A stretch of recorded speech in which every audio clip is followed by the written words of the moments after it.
Good morning, everyone. How are you? So good to see you all. I'm Deborah Morgan with WREL TV. So thrilled that we are back in person for this amazing event to be able to celebrate the 2022 Governor's Awards for Excellence. So first of all, let's give you all a big round of applause.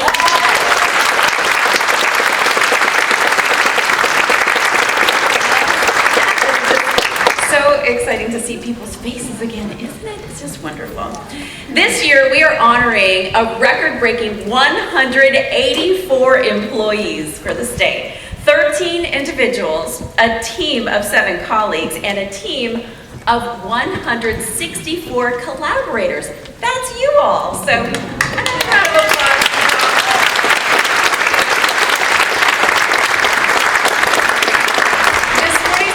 Is designed specifically to honor the extraordinary COVID-19 response team at the Department of Health and Human Services, with another event to follow this afternoon with more honorees.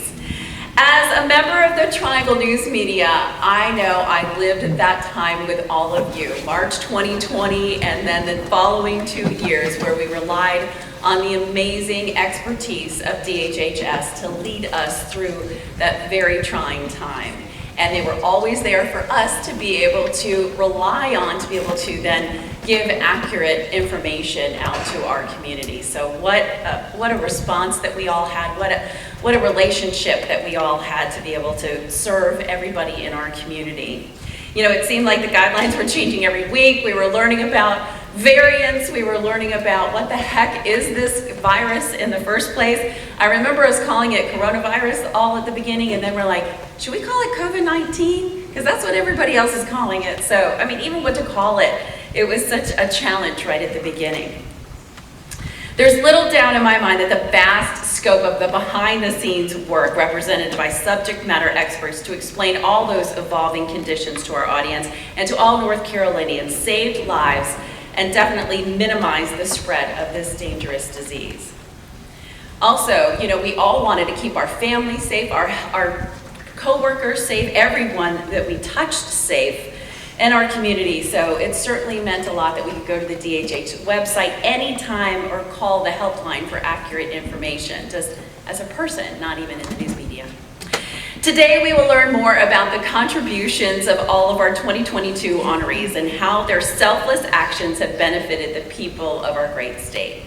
The Governor's Awards of Excellence program was created in 1982 to show the appreciation for the outstanding accomplishments of the most dedicated state employees that go above and beyond their day-to-day duties.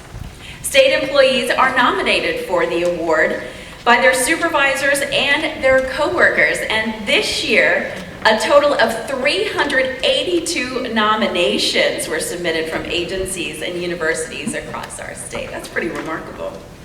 Before introducing our speakers, it is my pleasure to welcome the State Highway Patrol Honor Guard. Presenting the colors will be First Sergeant Jeff Wilson, Trooper Matt Rayner, Trooper Logan Coates, Trooper Michael Grissom, Trooper Tucker Wilder, Trooper Tommy Davis. And it's also my privilege to welcome Devon Young, who will sing our national anthem. If able, please stand for this anthem.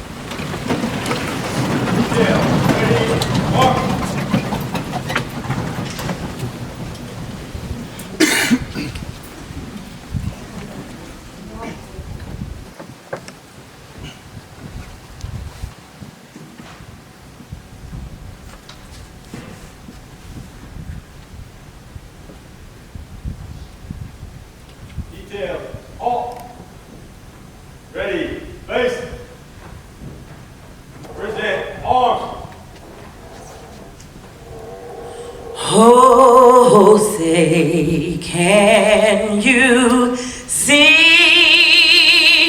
by the dawn's early light what so proudly we hail at the twilight's last gleaming, whose broad stripes and bright stars through the perilous fight o'er the ramparts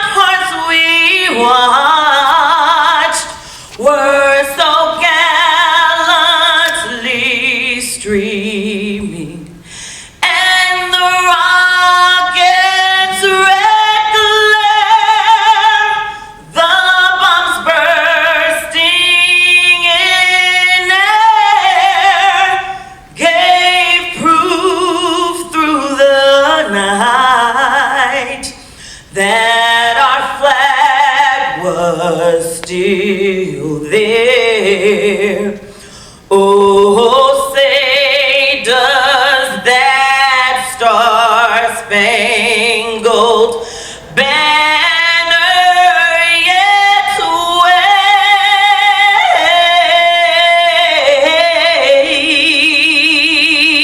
wave. For the hand of the free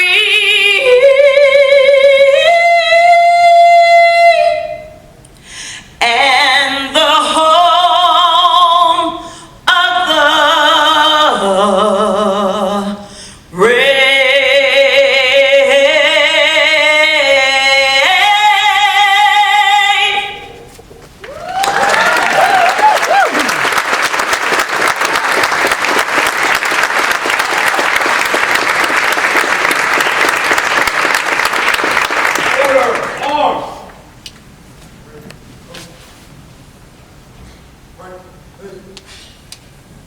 Order, arms.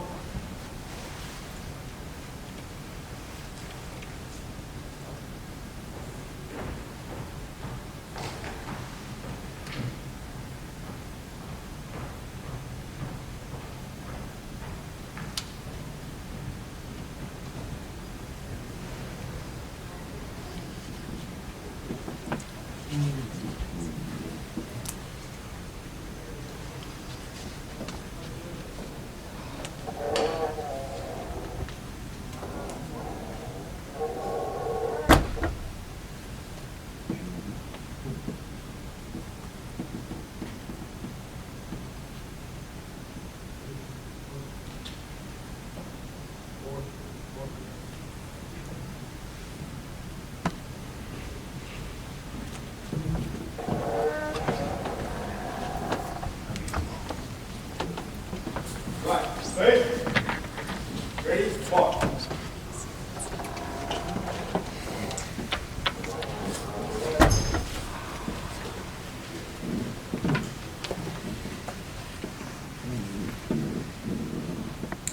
Thank you, gentlemen of the Color Guard, and how about Miss Young for that amazing rendition?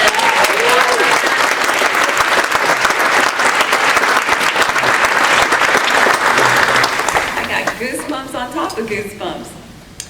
We are grateful for the continuing support of the State Employees Credit Union. Please be seated. I'm sorry about that.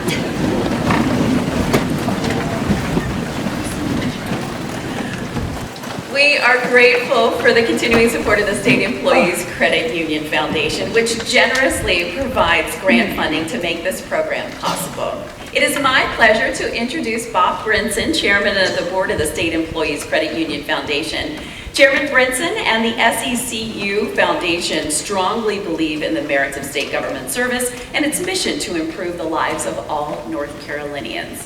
Please join me in welcoming him today.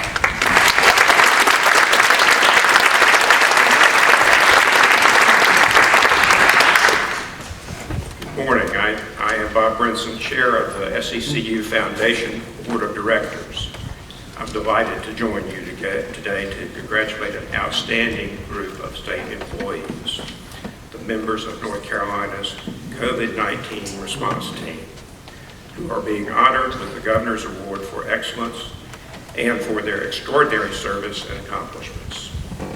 As a longtime supporter of the Governor's Awards, we look forward to this annual opportunity to celebrate our state government employees. We're particularly pleased that it's back in person this year. We applaud your dedication to making a difference in the lives of fellow North Carolinians and our local communities every day. Over the past several years in particular, the team of employees being recognized today, individually and collectively, have demonstrated great compassion and deep commitment as public servants. They have worked tirelessly, sacrificing time away from family and loved ones to ensure that North Carolina's response to the COVID-19 pandemic helped protect the well-being of more than 10 million people who call North Carolina home.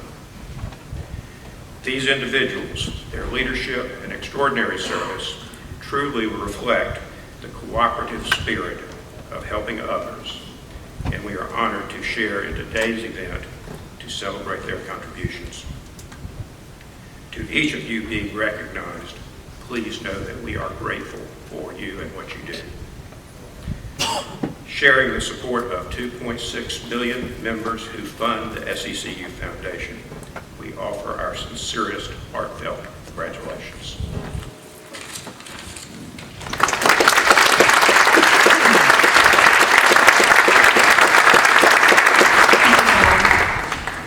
It is now my pleasure to say a few words about Barbara Gibson, the Director of the Office of State Human Resources. OSHR administers the Governor's Awards for Excellence program. Appointed by Governor Roy Cooper in 2017, Director Gibson is dedicated to ensuring a fair, welcoming, and inclusive workplace for all state government employees. To better recruit and retain state employees, Director Gibson is overseeing the first comprehensive overhaul of the statewide compensation system since 1949. So it needed an update, don't you think? The system is better aligned with North Carolina's competitive job market and bolstered by policy updates that provide agencies increased flexibility. She is also working to modernize the state's aging human capital management system, which is essential to providing accurate, real-time data for informed decision-making. Without further ado, please welcome the State Human Resources Director, Barbara Gibson.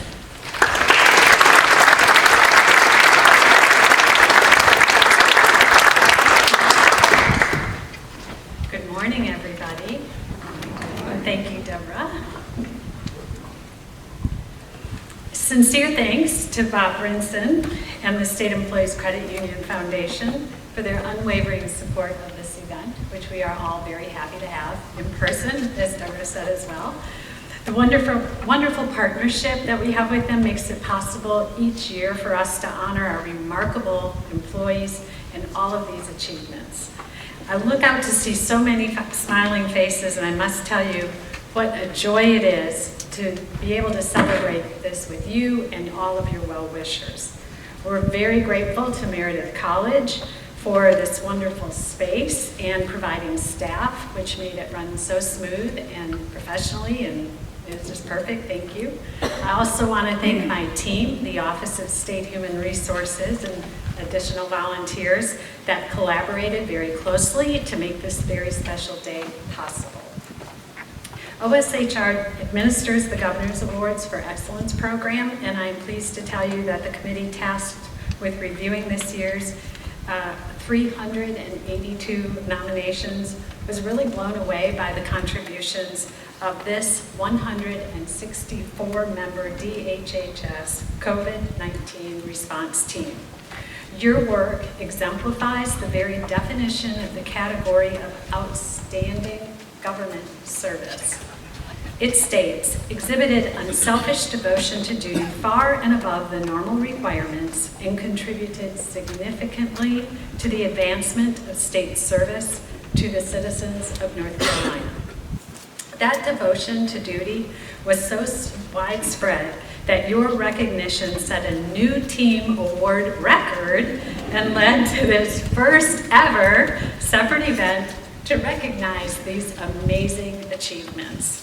Each of you stepped up to strengthen teams and create new collaborations for the public good. Especially in the beginning, you worked tirelessly around the clock. I know, I was there communicating with many of you to gain an understanding of the fast-changing pandemic and what needed to be done to both protect your coworkers and the public. Nearly everyone worked across DHH divisions and working groups with agency and university partners and engaged a broad spectrum of North Carolinians to form critical alliances to provide timely, science-driven information and resources during this unprecedented crisis. I saw this myself from the Office of State Human Resources because we worked closely with DHHS, like Deborah Morgan was talking in the news media, to revise or create our HR policies to address the COVID impacts on our workforce so that in turn our workforce could provide all of these very needed services for the state of North Carolina. Simply said, your dedication saved lives. You help the state of North Carolina provide evolving guidance that minimized risk of infection and spread, empowering the people of our state to make informed decisions about their and their families' well-being. Your exemplary efforts also guided private employers to make the best decisions for their workforce, encouraging more people to take proactive steps necessary to blunt the spread of this highly contagious disease. We are also recognizing other dedicated state employees who stepped up to excel beyond the usual scope of their jobs and to perform selfless acts to benefit those around them. 20 additional individuals have been named 2022 Governor's Awards for Excellence honorees, including another agency team. Like you, they made extraordinary contributions to serve the people of North Carolina. These recipients will be recognized at an event this afternoon. One of your peers will be there to represent this entire impressive group that we have here. In a few minutes, you will learn more about fellow Governor's Awards for Excellence recipients by watching tribute videos that share their stories. As a special feature this morning, the COVID-19 response team will be represented by an extended video message. Can't wait to view it.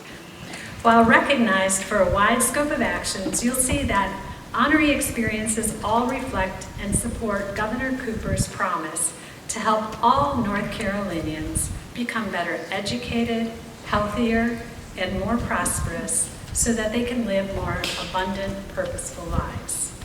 I send my sincere thanks and gratitude to all 2022 honorees, and now especially to those of you here who represent DHHS so admirably and as members of the COVID-19 response team. Your shining example inspires me to always make the most of every opportunity to serve others. And now it is my honor to introduce Governor Roy Cooper. He's a career state employee dedicated to supporting our workforce and ensuring that more North Carolinians are ready for the jobs of today and tomorrow. Charles Dickens famously said, "Do all you can and make as little fuss about it as possible." That's what each of our award winners do. But I'm delighted that Governor Cooper has decided to make a well-deserved fuss. I'll call it a shout out. But in the South, they say a fuss a lot, so I guess that's good. I'm learning, 30 years later, I'm learning. In a video message to each of you on this very special and well-deserved occasion. Distinguished Governor's Awards for Excellence honorees, colleagues, and guests, please welcome Governor Roy Cooper. Hi everybody, Roy Cooper here. It's great to be here to recognize the 164 employees of the Department of Health and Human Services who represent North Carolina's COVID-19 response team. I and so many North Carolinians appreciate your hard work throughout the pandemic. Over the past few years, you've worked around the clock to fight this virus. Hasn't been easy, but your dedication has saved so many lives and kept people safe. And I'm glad to join Secretary Kinsley and the committee in recognizing this team's leadership and collaboration. Not only did you work to keep our state running, but North Carolina has been recognized nationally for providing an effective COVID-19 response for the people of our state. We mourn for the lost lives this disease brought. But it's important to note that North Carolina was ranked among the lowest states in COVID-related deaths and job loss per capita. And that's because of you. We've been an amazing team together. I'm deeply grateful for your service to our state, and congratulations on this well-deserved achievement. Thank you, Director Gibson. Thank you, Governor Cooper. Boy, he said it so well. Now it is my privilege to tell you a little bit about each recipient selected for the 2022 Governor's Awards for Excellence. As Director Gibson mentioned, these awards will be presented later today. Well, we will begin with the honoree in the customer service category, Jessica Trevina of Correction Enterprises. Jessica's incredible work ethic has helped her rise in the ranks at Correction Enterprises, a division of the Department of Public Safety. She holds the record for the most positive survey mentions for Correction Enterprises and played a key role in revitalizing more than $600,000 in previously lost accounts. Let's learn more about Jessica's dedication to her customers. You know, the very first day she was on the job, she actually saw one of our team members, permanent team members, being rude to a customer. And she was so bold even the first day, she complained about that and told me about it. And that right there told me this was something special because she had that kind of empathy for customers. One thing that I don't think you see enough of in customer service and sales is people doing those jobs, putting themselves in your place. You're the consumer, you're the customer, and you come to me. I should be putting myself in your shoes, taking this on as your need is my need. You know, when Secretary Buffalo asked for her one time by name, I wasn't surprised at all because she has the gift of empathy and relating to people. No matter who they are, what title they are, she has that gift. And when you've got that gift innately in you, I'm not surprised that everybody doesn't know her by name by now. Because I make sure that every project that I take on, I am giving it the time and I am making it important to myself because it's important to the person that's purchasing. I've worked literally with hundreds of employees, and if I could think back through all those employees, none is more deserving of this Governor's Award of Excellence, in my opinion, than Jessica Trevina. She has done anything and everything. She's the epitome of a winner of this award in every regard. Our mission is so important.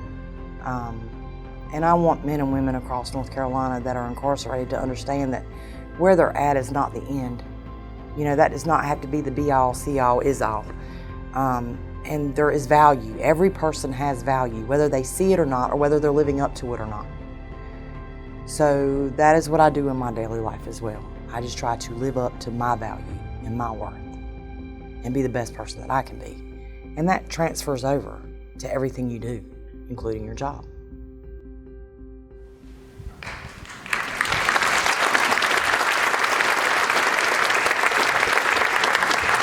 Congratulations, Jessica. In the Efficiency and Innovation category, we have Tiffany Turner Lynch from Winston-Salem State University. Tiffany is the business manager for the Office of Legal Affairs. Not only has she expedited several procedures and spearheaded new projects, but Tiffany also worked to make office practices more sustainable. Join us in learning more about her efforts.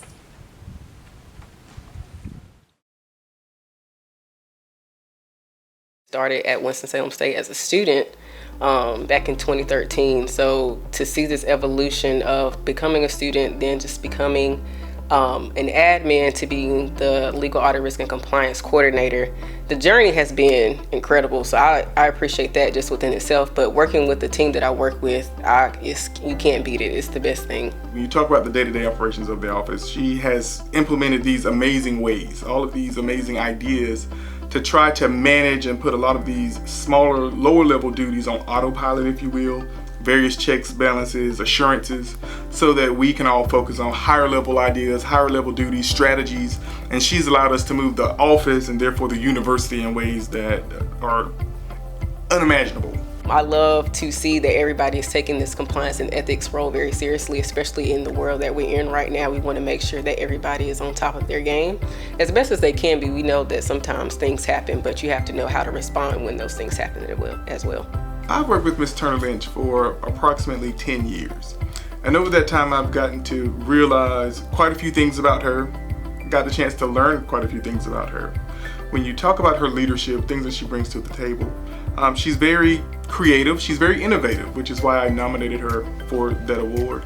at the podcast, and we had a virtual scavenger hunt because this was during COVID, and we wanted to make sure that everybody had access to learn, because even though it wasn't targeted towards students, faculty and staff are still learners, so we want to make sure that they're included as well and make sure they have everything they need to do their job the most effective and efficient way that they can. Her innovation shows up regularly. For instance, on a day-to-day basis, she will come into this office with some sort of idea, some sort of trend that she saw in the private sector, something she wants to explore, experiment to see whether or not we can implement something like that here. Thankfully, we are a rather small office, very limited in what we do, so she has the bandwidth and the space to really try to experiment, use this kind of as a lab, if you will, to try out quite a few things. And I will say happily that some of the ideas that she's come up with, they've been a hit. Having this opportunity right now, having this this recognition at such a high level is beyond. I'm so appreciative. I don't even know if words can actually capture how special this really is.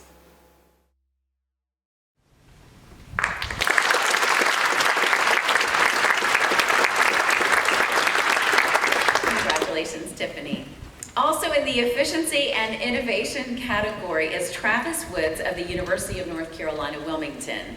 Travis is a CAD GIS technician with the Project Management Division for the Office of Facilities, who used his technical know-how to make the university a safer place to live and work, while also reducing the strain on his department. Let's see if you can pin down his accomplishments.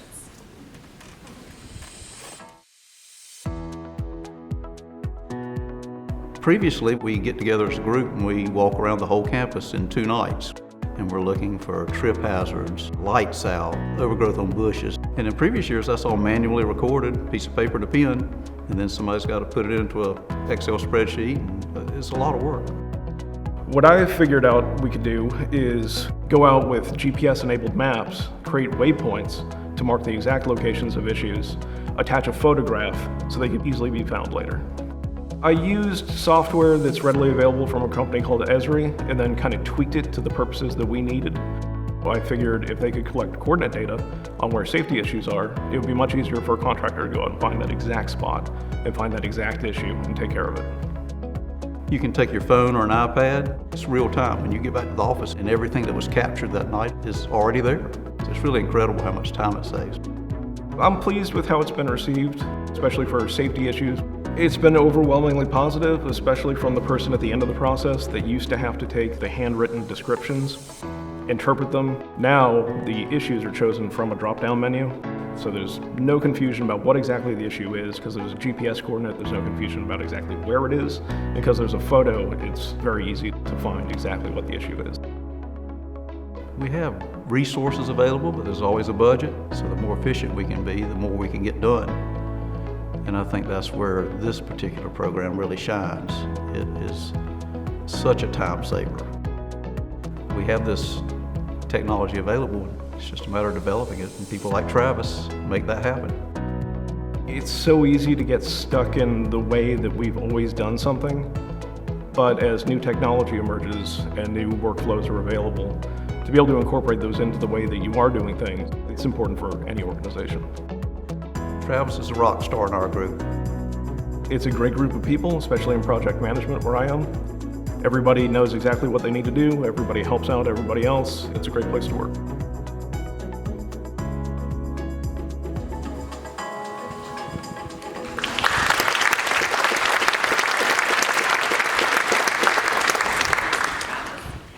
Next in the Human Relations category, we recognize Justine Brunel from the Department of Health and Human Services. Join me as we learn more about how Justine used her skills, ingenuity, and passion to vastly improve the lives of residents at Black Mountain Neuromedical Center with the power of her caring heart and a sewing machine.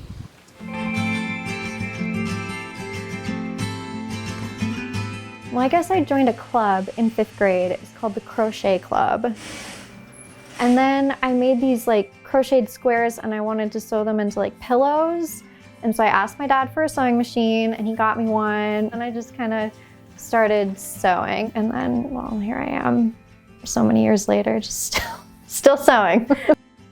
It's hard to find someone that has that skill. It's hard to find people that sew anymore, but at the skill level that she does, where it looks professional, have that creativity and her ability to go in and work with residents. It's amazing. You know, people see it and they see the items and they love them and they love using them, and residents, staff alike. But I think she doesn't always get the recognition that she deserves for how hard that work is and how much creativity and skill it takes.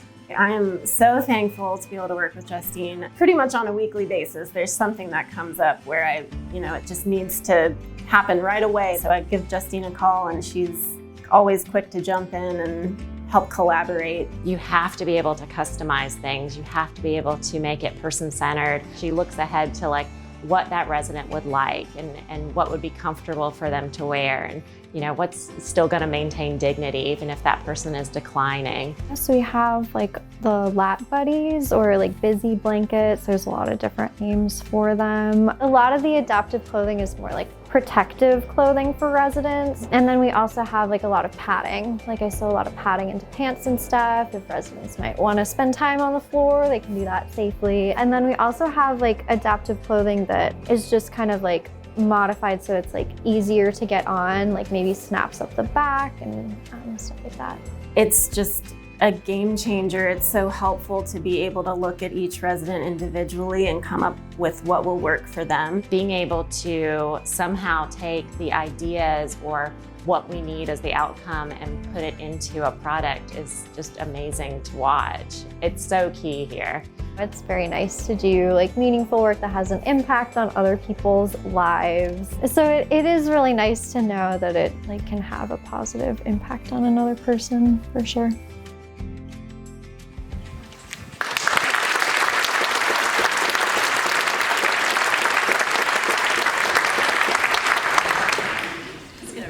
That would make me cry. That was pretty amazing. I mean, who thought that she would make all of those things? You'd think that they would just be bought, but how wonderful that she customizes things for the patients. It's great.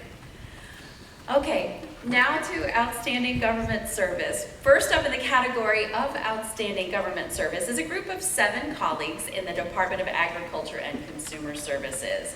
The COVID-19 pandemic brought on countless challenges across the state, including food scarcity.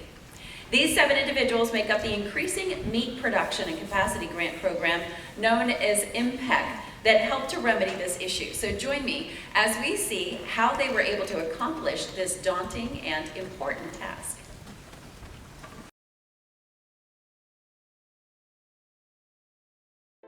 We need to think back to the spring of 2020, and for the first time in my life, we had grocery stores that the shelves were empty. At the same time, we had animals that were ready to be harvested that the processing plants could not harvest them. We were hearing from small processors that they were getting booked out. The wait time for a farmer to get a cow processed became 8, 10, and then 12 months, and then beyond that. And so that was the reason that IMPEC was developed. What we were asked to do was take money that was made available through the Federal CARES Act and get that money to processors so they could increase the number of animals that they could process. It got food back into the trade. There was food for people to eat, and it became an additional market for livestock producers and watermen to move their product into the food system. This was just a concept in May. It was July whenever it became reality. September, we rolled the program out, and the first program, the IMPEC 1, had to be completed by December the 30th of 2020. So it was almost an unrealistic timeline, but the expertise of this team, who it's important to keep in mind have other jobs and responsibilities within the North Carolina Department of Agriculture, were able to quickly put together a program and implement it and get out funding to 57 different processors across the state. The team that we pulled together, they're not all located in Raleigh, which creates some challenges. However, all our meat processors are not in Raleigh either. So that provided them an opportunity to have one-on-one touch with the people with who they were working with on this grant. This team is not a team that normally functions together. We brought in experts from our marketing division, from our research station division, and had them work collaboratively for the first time on a project to really help grow and meet that need in the state. They all brought their talents to the table, and they brought a willingness to work together and a willingness to serve. And it's a culture that at NCDA that allows that kind of thing to happen. It's definitely helped us tremendously to improve. We were able to increase production by a lot. With this grant, adding the throughput for our farmers and the increased capacity to process, we've also added jobs for our community. I thought that during my career as an employee, there were some things that were very important that I was involved with. I'm not sure there's anything that I've ever worked with that will have a more lasting impact than the progress that we've made in increasing the capacity of the small to medium-sized processing plants in North Carolina.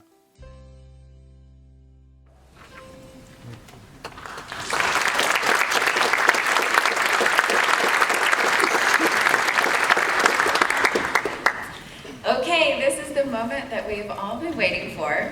Our next recipient in the category of Outstanding Government Service is a large group. In fact, it is the largest team ever to receive this prestigious award.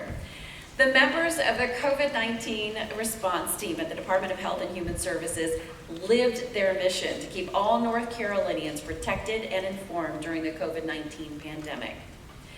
You all have worked tirelessly since the pandemic was declared in March of 2020, and today we recognize your commitment.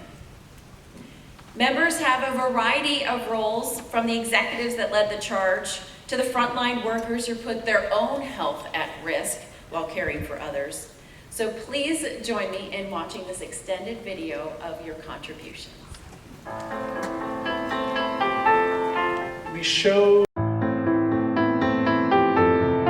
We showed the state the best of what we can do because we really leveraged and worked together in ways I don't think we had ever worked together before. So we heard about the first case, I think, in December of 2019. I don't think any of us expected it to be this magnitude of response. I will say in the beginning, nobody knew how large this would be. It was all unknown.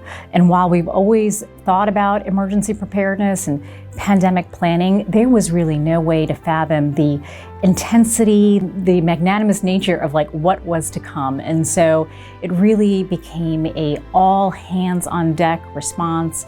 So proud of this incredible team and what they have accomplished, and really proud that they each get to share a little bit about what they have done. So I was part of a team that developed guidance for external stakeholders primarily. Our focus was to sort of bridge the communications gap in terms of giving people information they needed to help reduce the risk of transmission of COVID. So that may be in K-12 schools, that may be with higher education, that might be in restaurants, bars, hospitals, long-term care centers, nursing homes, parks. I mean, you name it, we had guidance. Our team really helped synthesize a lot of the evolving legal landscape, the legal challenges, the complaints.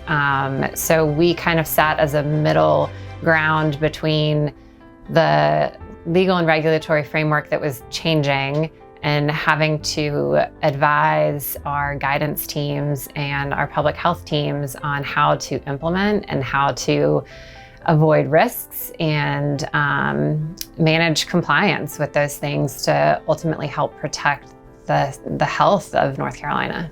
My team works really closely with local health departments in North Carolina. 86 health departments cover 100 counties, and my team are relationship managers.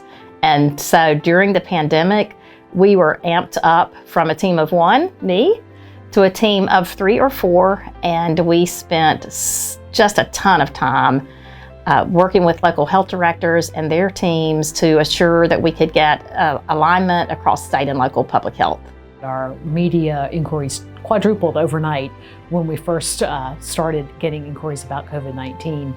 We went on to create the Wear, Wait, Wash campaign, which became the mantra for a lot of people as COVID progressed. Then we also did a website for COVID that had a very specific information that grew to include vaccine, testing, and treatment locators. Ended up with thousands of social media posts, dozens of videos, and we did more than 150 briefings for the public so they knew what was going on. I'm really proud about the leadership support to center equity in everything that we did, in every initiative, in every part of the response.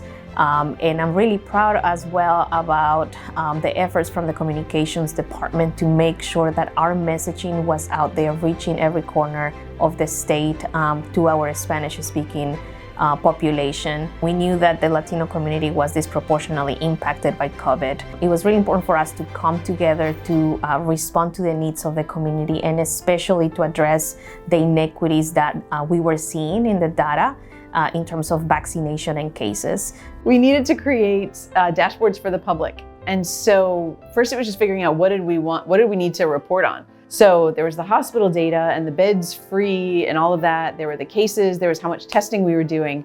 And whereas testing had previously been kind of faxed in a very low volume, now we suddenly were doing way more testing and needed to get the information not just on the cases, the positive tests, but we needed to understand the negative as well. We were getting into like millions and millions of records coming through the public health system a day, and that created a lot of data challenges for processing the information and then getting it distilled down to a level that could be used for public reporting. At the peak, we were publishing about 10 public-facing dashboards 7 days a week. We also, over time, developed more and more internal dashboards because more detailed information was needed to run all of the COVID programs. We had somewhere around 30 plus ones that were being used by different teams across the department. It enabled us to do some really cool data visualizations that are actually actionable, to be able to say, where are our most vulnerable populations? Where are our lowest rates of vaccines? Where should we be doing our community events to get out the vaccines to the people who need them most, where we are the lowest at this point? So that was a really exciting opportunity to use the data to have impact and be able to act differently based on what we found that way. We were able to fund almost 50 community-based organizations across the state with footprints in 65 counties to help us with health education and prevention activities, vaccine events, matching people with providers and resources, and also treatment information as well. We stood up a software system, a new software system in a month. We worked with Community Care of North Carolina to hire hundreds and hundreds and hundreds of people and train them rapidly to do a hard job that they were not always thanked for. We reached out to well over 1 million people. It might be close to 2 million at this point. And we made phone calls to over 1 million people. And we did that contact tracing job throughout the pandemic. The state lab team was here to get testing running as quickly as possible. Since there was no such thing as COVID before 2019, we had to get a test running and begin testing the citizens in North Carolina as fast as we could.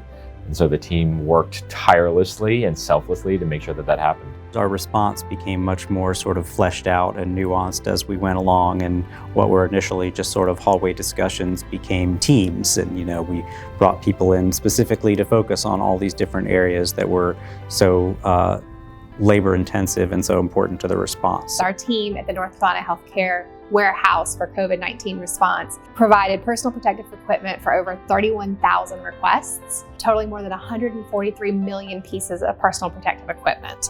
That was also 2.6 million COVID test kits, and we sent them to all 100 counties in North Carolina and the Eastern Band of Cherokee Indians. We helped with occupational clusters because occupation is a strong determinant of risk for COVID-19. We helped with some communications activities, and then we also established a wastewater surveillance program. And that we use wastewater in order to basically measure the amount of COVID that's in a community as a complement to our other metrics that we have for COVID-19. Since the beginning, when there were no tests, no treatments, and no vaccines, have worked to plan for those things and then be able to implement first testing. Then came the first few treatments, and then finally vaccines. And so we've been able to successfully reach a point where we've administered and distributed over 257,000 courses of treatment, almost 17 million vaccines, and over 2.5 million tests. So we've made great strides. I think it's important to note that while we were doing this rapid response, all hands on deck, working 80 hours a week from all the corners of the state, our teams had to keep the engines going and had to keep business as usual for all of our programs in the state. And the hundreds and thousands of folks that kept business as usual going in an excellent way while we were responding to the pandemic is just incredibly important to acknowledge. This team, and when I say team, I mean it was cross-departmental, have worked so hard for so long with such integrity and such professionalism and such honesty and such support of each other. Like, there is no team that deserves this award more than our COVID response team. All of us, and Governor included, took up the mantra that what can I do in this moment to be most helpful to the people of North Carolina?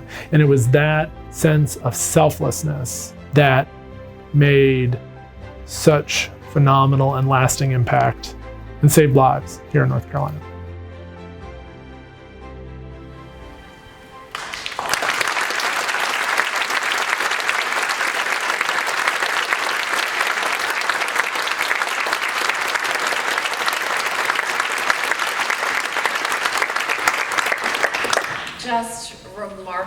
Just remarkable. That website I have ingrained in my mind.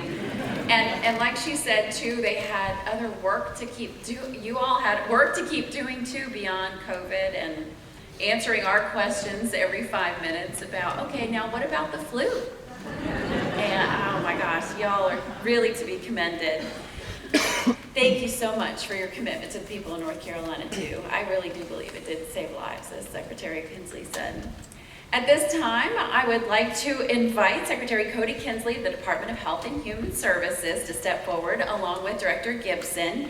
They will present a ceremonial version of this team award, which will be displayed in a prominent location in DHHS to a member of your distinguished group. So please welcome up as well Dr. Amanda Fuller-Moore, Deputy Epidemiology Section Chief and State Pharmacist.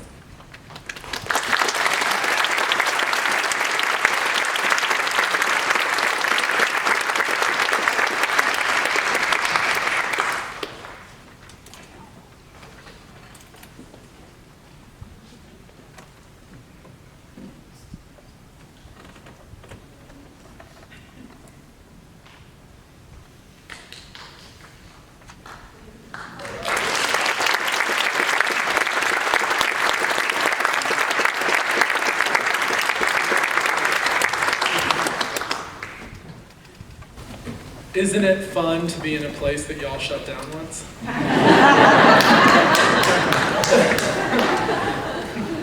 Everybody keeps celebrating being back together. I think it's a jab. I just want to say thank you so much. I mean, the video could not have told the story better. In the depth and reach and dimension of involvement that this team has had with one another. We have had moments together that very few people will ever understand. Some of us learned how to use mute while using the bathroom. And I don't blame anyone, because you were never given an opportunity to use the bathroom because the calls were nonstop from 7 a.m. to 11 p.m. You know, today is all about excellence. But when I think about today, I think there's another word that is particularly important, and that's unprecedented. We've never had a team receive this award of this size. It's unprecedented. The commitment that you all have given to this work and the challenges to which you have risen to achieve in the face of unprecedented times. A pandemic that is unprecedented. To achieve excellence is hard in and of itself.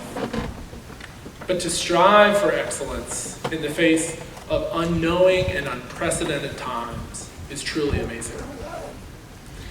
I am so deeply grateful for all of you. And I hope is that as you reflect back on the last 2.5, what has felt like 25 years, you remember the heights that you reached, what you were able to accomplish, the impact that you have had. You're at this point where some of that is starting to fade from your memory. And I encourage you to really dwell on it and consider, because the truth is that while that moment was unprecedented, this team rose to the challenge. And this team continues to rise to every challenge every day with the same type of commitment and the same type of capability, because you are so deeply committed to the people that we serve in North Carolina. I want to thank one other group of people, and that's probably the second group of folks who have some sense of what this last 2.5-ish years have felt like, and that's your family and friends that are here today. Let's give them a round of applause.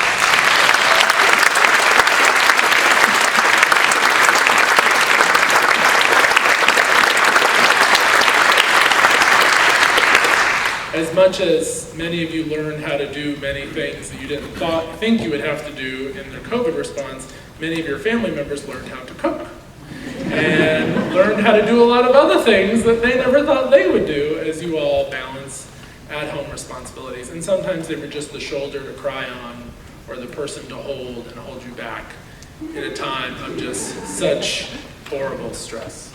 So thank you all so much for giving of your loved ones to this work. This is truly a team effort. I'm so deeply grateful. I'm so deeply grateful for the recognition and for OSHR working with us on such a wonderful occasion. Thank you.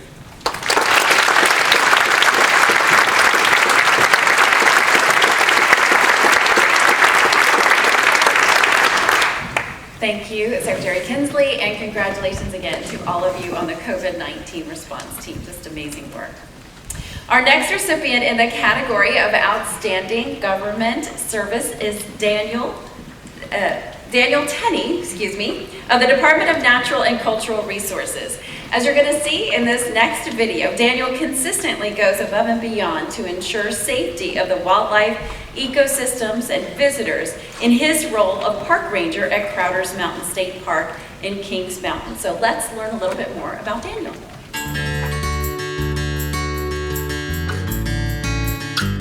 Daniel's his park ranger at Crowder's Mountain, and his duties at Crowder's Mountain include being a lead law enforcement ranger.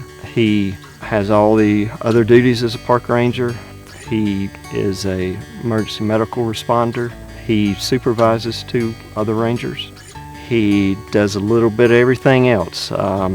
Like all rangers, we wear a lot of different hats. You see him out on the tractor quite a bit. He's just an exceptional employee. But apart from his duties at Crowder's Mountain State Park, he basically leads the firearms instruction for North Carolina State Park System, and requires a lot of extra time on Daniel's part. I don't know how he does it. He still manages to perform his regular job duties at an exceptional level and perform his volunteer duties as a instructor at an exceptional level. Dan does everything from helping to clean restrooms to bush hogging to firearms training. I mean, he is a jack of all trades. There's nothing here he can't do. And he certainly is one who will jump in whatever project or whatever aspect is needed here. I was raised, and I firmly believe that if you have something, whether it's time, talent, or treasure, whatever you have, you should share it. I do have a little bit of talent, so I just feel like you should share it. I'm standing on the shoulders of people, good people that came before me, and just trying to carry on what they taught me and the values that they gave me. He has been dedicated to the firearms program since 2006. But Dan is such a humble man. He truly loves what he's doing, and he is a great example for new state employees. You have to do it out of your love for nature, your love for state parks, but to go the extra mile, that requires a lot of dedication, a lot of passion. Dan shows this passion. He does this because he believes in it. And I want other state employees to see that, especially the younger state employees. You know, we try to give back, but I don't know that you can ever top Dan. Daniel's work ethic is addictive. You see Dan work, you see this dedication, and you want to be like Dan.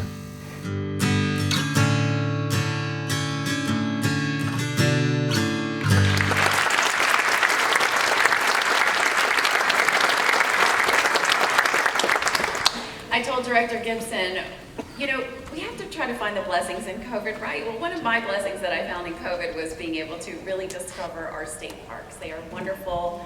My husband and I got our little passports and we got our stamps and have made it to probably half the state parks by now and still continue that. I love our state parks. It's such a joy. It's such a beauty. And talk about a stress reliever. Going out and hiking and seeing our waterfalls is just absolutely amazing.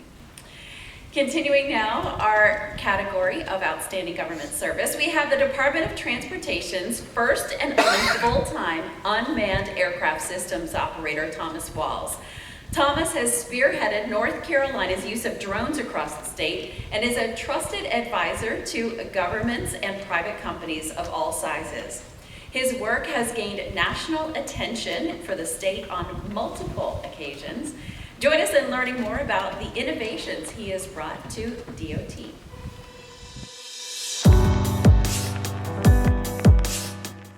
What a place, what a time to be in aviation with the advancement of unmanned activities, unmanned aviation. North Carolina taking a leadership role in stepping forward and developing a UAS program, passing legislation that really put us on the map. Back in 2014, when I was working in a photogrammetric unit, I was tasked with working with NC State and ITRI to do a study about drones. So we purchased a German drone from overseas, brought it over, and tested the accuracy of these drones. Tom has been instrumental from the get-go. He's our workhorse. He is the guy who shows up every day, all day, no questions asked, making sure everything's done.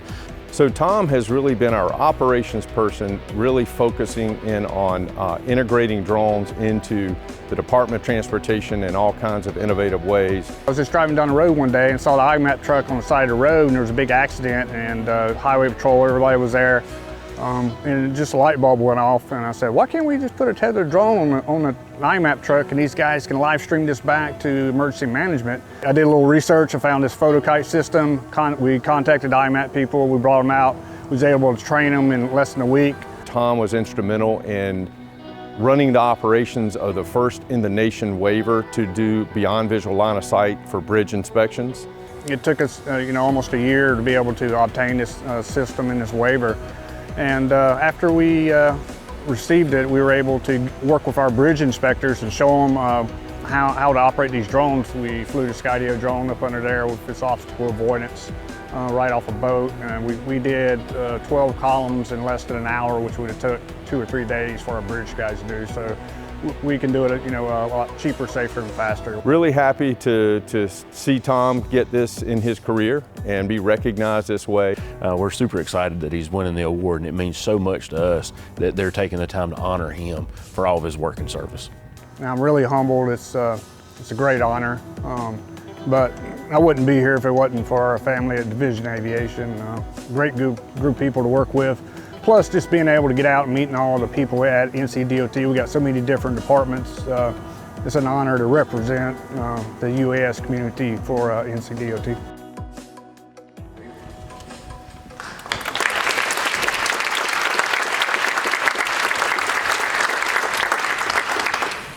In the public service category, we have an inspiring story about the North Carolina Education Lottery's Randall Keene and his dedication and desire to serve his community.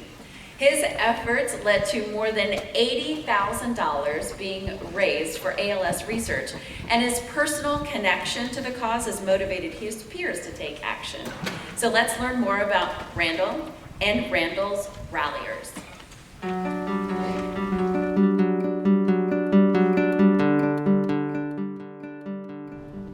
If I had to describe Randall in one word, I would say his strength. When he was diagnosed with ALS, he never once stop giving it his best. He always wanted to plant goodness in others, and he always took the time to do that. And I think that takes great strength to think of others before you think of yourself. Even though his body may have begun to fail him, his strength, his courage, and his resolve did not. Well, I think some people just have an innate desire to help others, and Randall definitely does. His work with the Red Cross and ALS show his dedication to the service of others. He's a terrific role model for all of us here at the Lottery. Randall's public service has inspired all of us to want to give back, especially to ALS. He encourages us to donate money as well as join him for the Randall's Ralliers Walk, which this year he had the largest crowd. We just went about creating the team to get the word out about ALS, what it is, what it does, the fact that there's no cure, and we need to do more research in order to find a cure. Over the last 4 years, Randall's Ralliers have raised over $95,000 for the ALS Association. They made a huge difference with us because all the money that's raised throughout our walks throughout the year stay right here in the state to help the patients. They go to help the ALS clinics that we have throughout the state. And so all those things we were able to continue to give and not cut back any during the pandemic because people rallied around, just like Randall's Ralliers. We are supposed to do all the good we can for as long as we can. And it's just the right thing to do.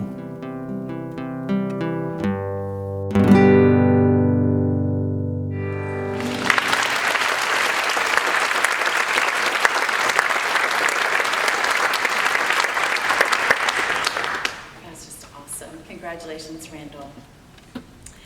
Also in the category of public service, we have a true role model, an example of how hard work can really change a life. Anthony Reeder of the Department of Administration's Division of Motor Fleet Management uses his past experiences to benefit and guide those around him, especially the youth of Winston-Salem. Join me as we explore the impact Anthony has had on the members of My Brother's Second Chance. In late 2021, I got an email that said thanking me for Anthony Reeder's service, and it was from My Brother's Second Chance. It was a group I hadn't heard of, but they do inner city work in Winston-Salem in conjunction with the Winston-Salem County Schools and the Winston-Salem the Sheriff's Department in Forsyth County. And they were thanking me for Anthony Reeder coming to speak to their group. I didn't know what Anthony did outside of work, so I started asking questions. I contacted the head of the My Brother's Second Chance, and he talked about what a great support Anthony was in talking to the youth involved in his program. So I'm Antonio Stevenson, CEO and founder of My Brother's Second Chance. I have about 12 guys I work with every week. Some of these guys never met their father, let alone don't have one. So I encourage Mr. Reeder, Anthony Reeder, to come and share his story. He's more than a personal trainer. He's a life coach in my eyes, and he's went about getting that certification through the hard knock way. I always had a good supporting cast, good mother and father.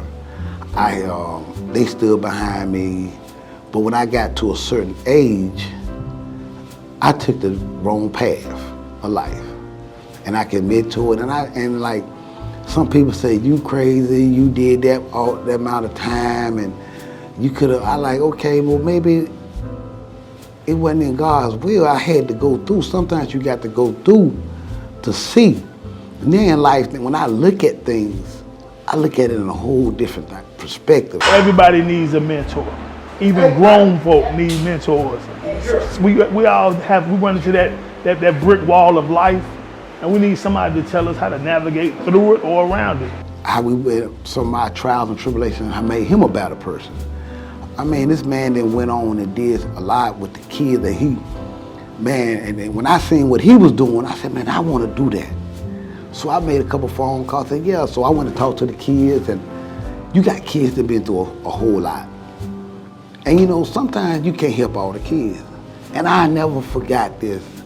When the people used to come and talk to me when I was a little kid, they just say, if I can't help all y'all, I can just help one. He shows up, I get a different push from my kids. So I love the fact that he comes and shares his story, because you need to know what's on the other side. I can't tell him. I can't tell him what's on the other side. You know, and I had my years in football, but one thing I had to learn, and I told my nephew, why I made a mistake in life, I can't live it through you. You can't do what I did. You got to make your own decision. You got to make your own choice. And I said, but I will be here to support you. As long as I got air in my lungs, I will be here.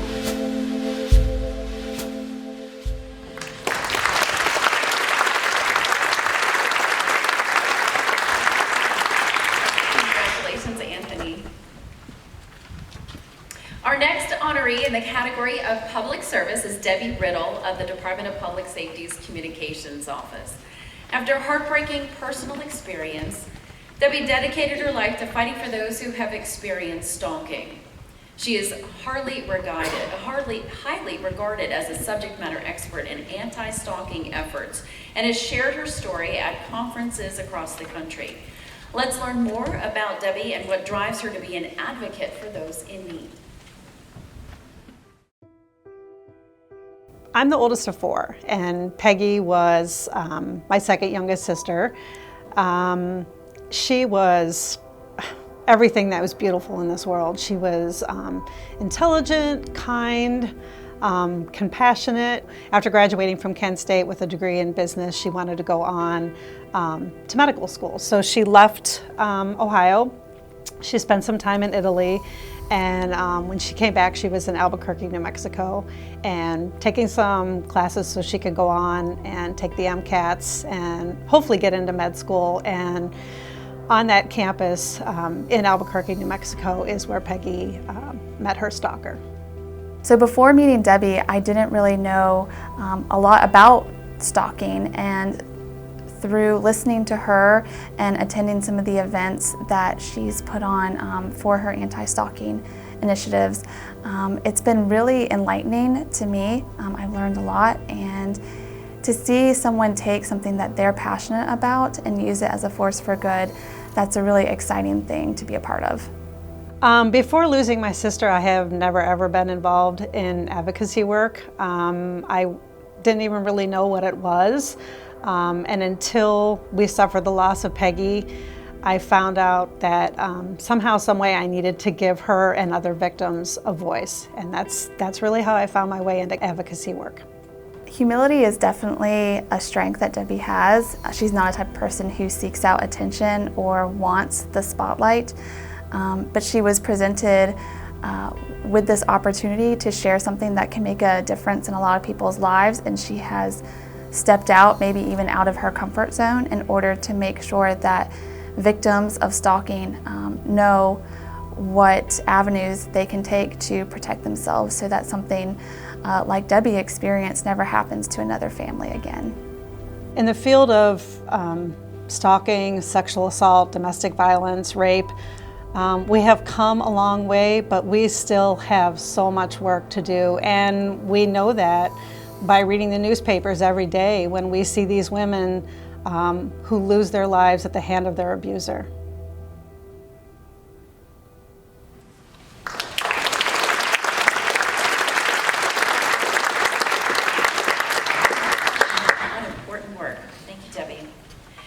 Our last but certainly not least honoree in the public service category is Jimmy Wright with North Carolina State University. In 2021, Jimmy and his wife Leah opened Wake Monarch Academy, the first Raleigh area high school specifically designed to serve youth struggling with addiction. Jimmy's fundraising efforts led to the school gaining the $300,000 needed to open. So let's see if we can learn a bit more about Jimmy and Wake Monarch Academy.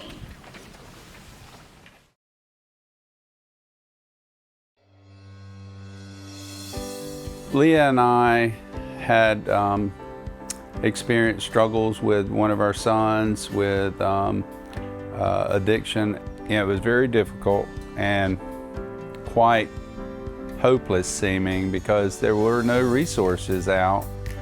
When kids got into trouble, kids got kicked out, they were told that they just couldn't go back to school.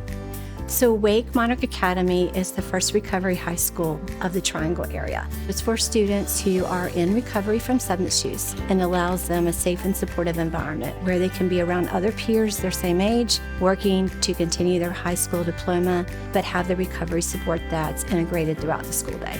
We've got abilities to have them connect in school academically.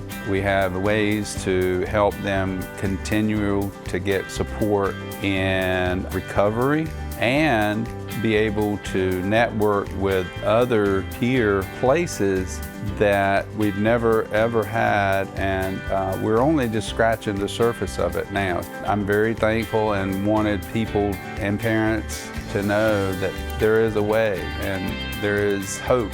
Instead of allowing it to destroy their family, they not only found a way through it, but they took everything that they learned and wanted to turn it into something positive for other people who were going through the same thing. So that is why I felt like I needed to nominate him. He embodies all that we hold dear here at NC State, which is to think and do. When a family goes through something like this, and a husband and wife goes through it together, it can either make or break a relationship, in my opinion. For us, we are very fortunate that it drew us together. And we were able to stand as a team with our son, as hard as it was. And doing this with him has meant the most to me because we don't want other families to go through what we did. And to be able to have not only our relationship together strengthening, working alongside each other to do something that is so meaningful and so needed is beyond anything I could describe.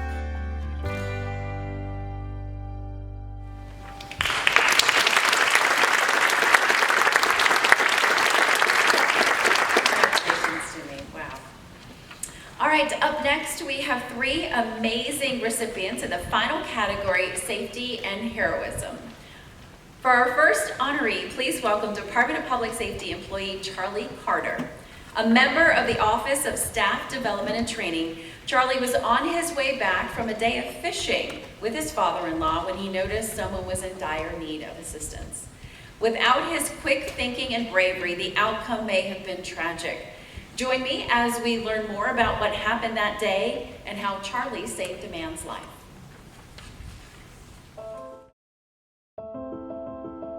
I know oftentimes people say, I did what anybody would do. Anybody wouldn't do that. And I thought that he was well deserving. I thought it's an amazing story. I'm not surprised that he did it in knowing him. And I just felt like he was deserving of this award. We were out on 33, had gone past Aurora, North Carolina, and out toward the Hoboken, Campbell's Creek area. And we'd fished out there, and we were on the way back in, and all of a sudden I look up on the bridge, and there's these 2 cars parked on the bridge. I could see a woman standing there, and her hands were all up in the air, and she was just talking. I could tell she was animated. And I told my father-in-law, I said, oh man, I guess it's domestic now. You know, these folks fighting. I'm ready to get home. And I pulled up and I rolled my window down, and as I was rolling my window down, she said, he's in the water, he's in the water. And there was a man in the water, holding on to a boat. And I went across the rail, took my boots off, took my sweatshirt off, and I just dove in. That morning we were dispatched for a man in the water just right down the street from us here at the bridge. He was probably, I don't know, 50, 60 yards offshore. And I swam out to where he was and got up behind him. And so I started trying to swim, holding on to the boat and trying to get him closer to the shore where we could stand up. The boat moved a little bit and then it stopped. And he spoke to me and he said, my anchor's out. So I swam to the front of the boat, got the anchor up, got it into the boat, swam back around to where he was at, and got the boat close enough to shore to where we could stand up. And by that time, rescue was there. I saw two gentlemen in the water. One was elderly and one was another gentleman to help them out. And they were just getting to the shore as we arrived. I jumped the rail and went down the bank, and about the time I got to the bottom was just about the time they were getting up to the shore. They got him out of the water. I went back and got myself right and got my truck and I left. I remember pretty vividly, it's quite blustery that day. It was probably 45, 50 degrees, and the water couldn't have been more than probably 40. So that was our biggest concern, was hypothermia, and just making sure he got warmed up. When you ask the question, would he do it again? No question. He'd do it again. I'm just thankful. I'm thankful to God that He put me in the place where I was at the time, and there's a reason for everything. So.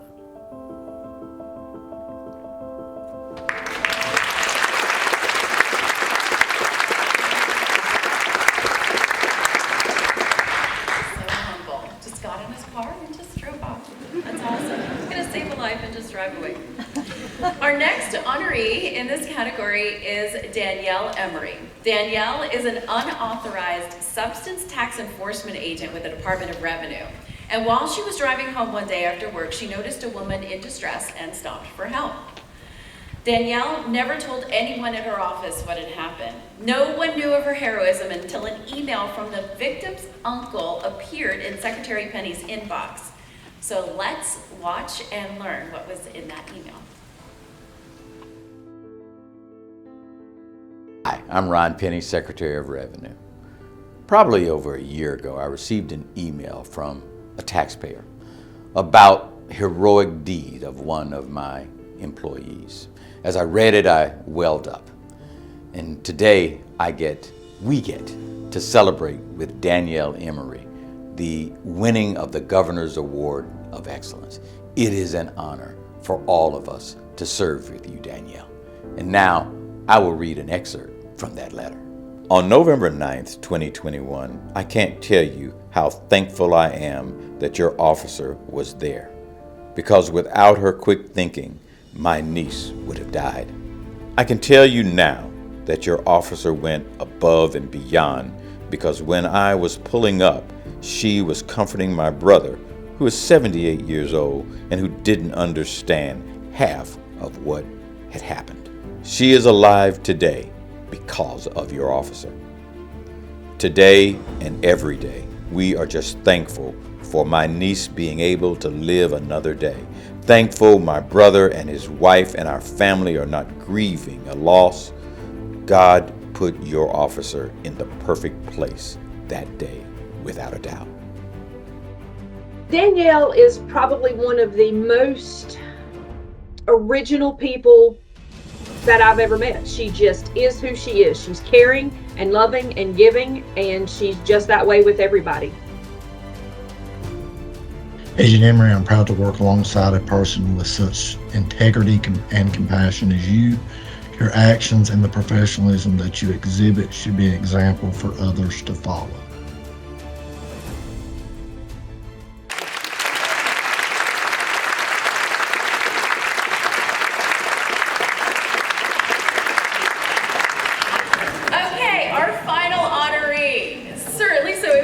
We have State Trooper Cody Tiao. Trooper Tiao was alerted to a vehicle pursuit, and when he joined the chase, he put the safety of the public before his own.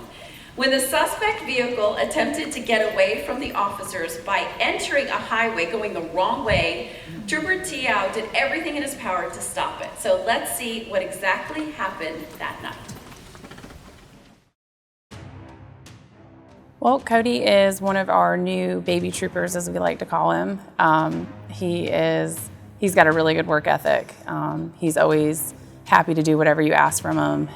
I was working on the southwest side of the county, and Raleigh had communicated to us that a Johnson County Sheriff's deputy was in a chase with a vehicle, and it had entered Wake County. We had a few vehicles in the area, and some were kind of gaining to be within the pursuit. I remember Raleigh saying that the chase was headed up Rock Quarry from Battle Bridge Road, and so I decided to exit off of Rock Quarry. And when I exited the Rock Quarry, I saw blue lights and sirens up top. So I wasn't quite sure what was going on. I believed initially that they were going to be crossing over the overpass on Rock Quarry. Then I saw the blue lights stop up at the top of the ramp. So I continued to travel up, and then I saw the vehicle headed my direction. And before I knew it, I just decided to stop the chase there. C-36A Raleigh 1050 with my vehicle. Rock Quarry Road. In that moment, you know, he decided to put all those innocent lives that would be in this path of this driver ahead of his own, and decided to stop the wrong way driver in the pursuit. You know, I remember the hit and spinning around real quick, but getting right back on the phone and calling Raleigh and letting him know what happened, and then continuing to finish the job. When you meet somebody head on, you know that there's a potential for something going wrong. And you know, the vehicle that he pulled in front of was a larger vehicle than what he was driving and traveling a whole lot faster. You know, and then he made that decision, a conscious decision, to save the lives of countless people that are traveling down the interstate that would be unsuspecting of a vehicle going the wrong way. I know how dangerous wrong way drivers can be. There wasn't really any thought to it. It was just so fast that I honestly just acted on instinct and decided to end the chase there. Cody's just one of those people that he genuinely cares for others. This career is definitely his own, because he is a selfless individual. He always has a great attitude. He has a great work ethic, and he's just an all-around amazing trooper. And I'm super happy to have him as one of my troopers in the district.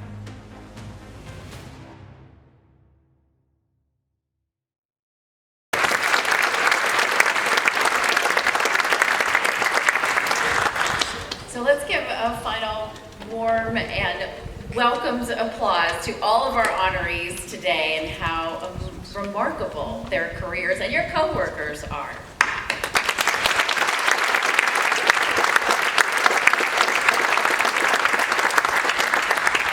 As you've seen in these videos, and you know from your day-to-day work life, their passion is truly inspiring. We really appreciate the difference they make in their agencies and for the people of North Carolina. While grateful for improved conditions that allow us to come together today for this wonderful ceremony, the fact is that COVID-19 has impacted all North Carolinians significantly. I think we're all a bit more cautious, right, because of all of your directions for us to be so, and maybe a lot more grateful for the things that we used to take for granted as well. That said, our honorees did not let the pandemic limitations change how they approach their professional and their personal lives. In fact, there's ample evidence that this is a period inspired by astonishing accomplishments and an even higher call to help those in need. As Director Gibson said earlier, they are shining stars who lit a brighter path through their expertise and compassion. As individuals and team members, they are people who are coworkers, friends, and the public, and we can certainly rely on them. In celebration of their dedication, we have a special closing performance to recognize our recipients. Please welcome back Devon Young to the stage for a song that captures the way we all feel about the 2022 Governor's Awards for Excellence honorees.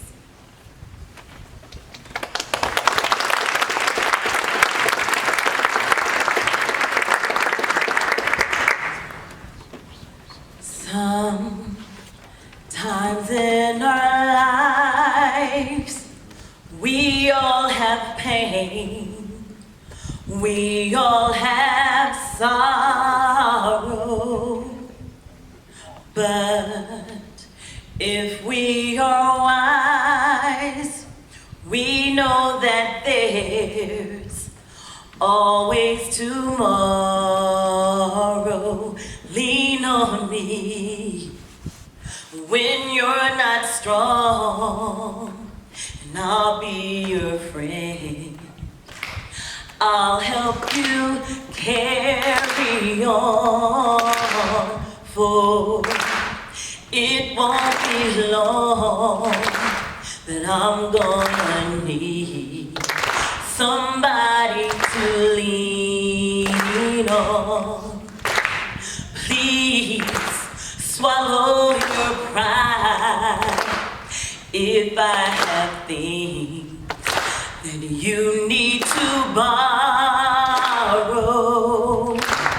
for no one can feel those of your needs if you don't let it be known. Lean on me when you're not strong.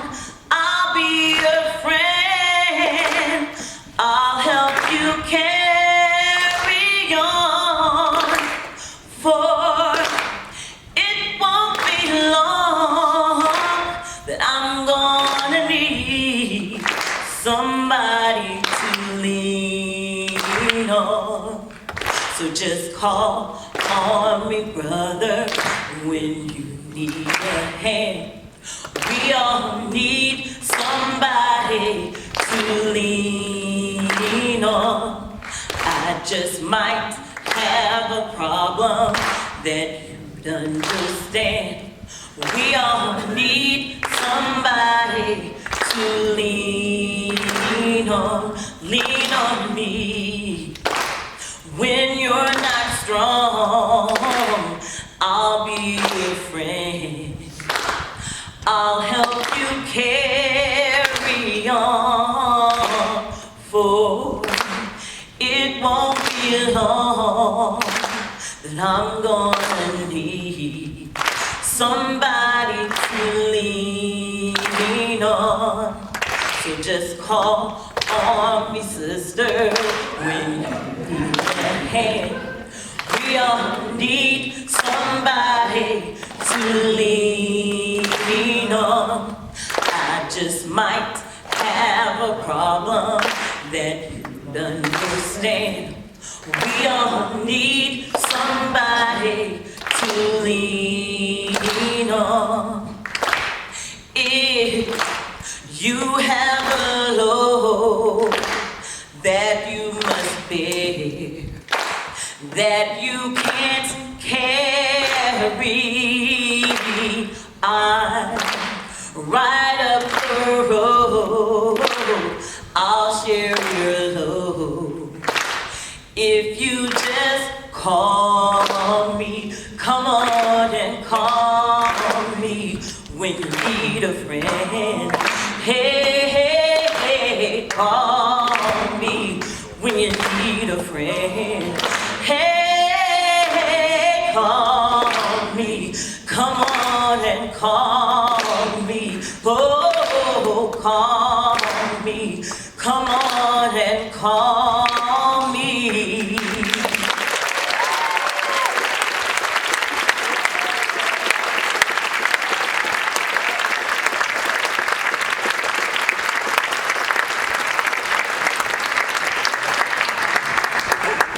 That song is a perfect way to wrap all of this up. Great singing and clapping out there, by the way. Great job. And Ms. Young, that was just amazing. Thank you. Thank you again to all of our honorees, our presenters, and everyone behind the scenes who made this event possible. Special thanks also to our guests and to Meredith College for allowing us to use this wonderful auditorium. This concludes our ceremony, so please join us in the Meredith College Rotunda, which is located next door in Johnson Hall, for a reception to honor all of our awardees.